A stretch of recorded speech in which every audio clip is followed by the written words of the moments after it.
Now, here's an interesting thing Yeah. about that light. The New Jerusalem is described in terms of being built of quite rare materials on earth. We have what we call precious stones, meaning... Just going to ask you about this. Well, we call them precious stones because they're rare, and so we make jewelry of them. And they're just very small supplies of them on earth. It's going to be quite different in the new world. Things that are rare here will be common there.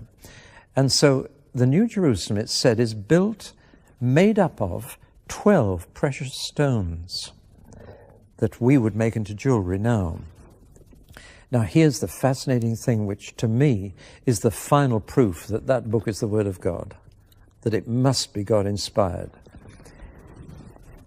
In the last generation only, we've discovered how to make purer light than we had before. Most light is bouncing around, waves crashing into each other, going in all directions, so that the light coming from that spotlight still lights this side of my face by reflecting off that tinsel up there.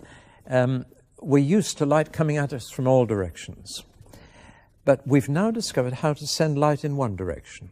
Laser light is the most common. You've seen laser light beams straight as a die. But we've also got what we call cross-polarized light. A polarized filter, if you can imagine, allows light through like that. But if you put another polarized filter at right angles to that, you've really got a very fine filter. If you take sunglasses and take one lens and put it at right angles to the other, it goes even darker.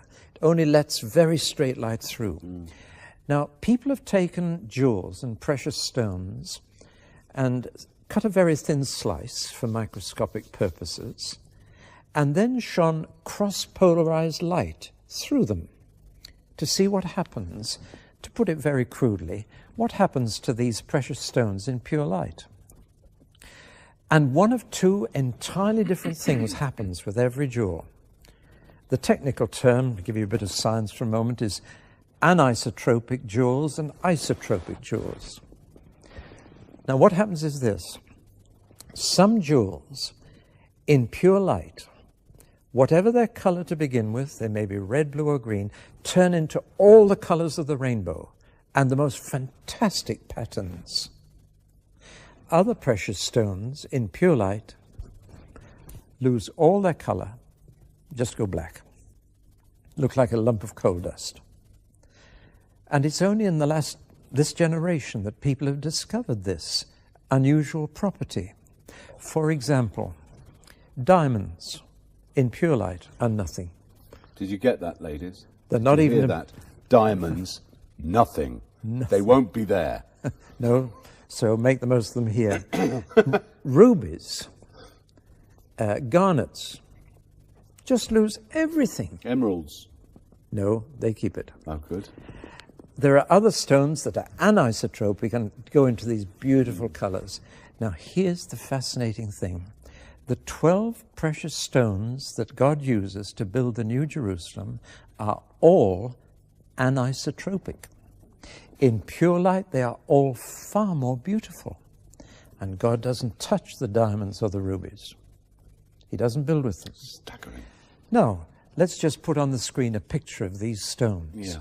Look at the top 12 stones on this picture, and you'll see the stones of the New Jerusalem. Look at the 4 bottom ones at the bottom of the picture, and you'll see they're black, no attraction, whatever. Now then, who knew this 2,000 years ago? No scientist knew it. Nobody knew it. John the Apostle, writing down the book of Revelation as the Lord dictated it to him, he didn't know. Nobody knew except one person in the entire universe, and he knew, and that was God himself. Where is that written exactly? Revelation 21, Right. halfway through, and you'll find all the 12 stones listed there. And you can just imagine from the picture we've seen on the screen how beautiful the New Jerusalem is going to be. No need for do-it-yourself decoration or changing rooms there. No need. The materials that God uses will be fabulous. From verse 19, 21 right. verse 19. Read them out. The first foundation was jasper. Yeah. The second, sapphire. The third, chalcedony.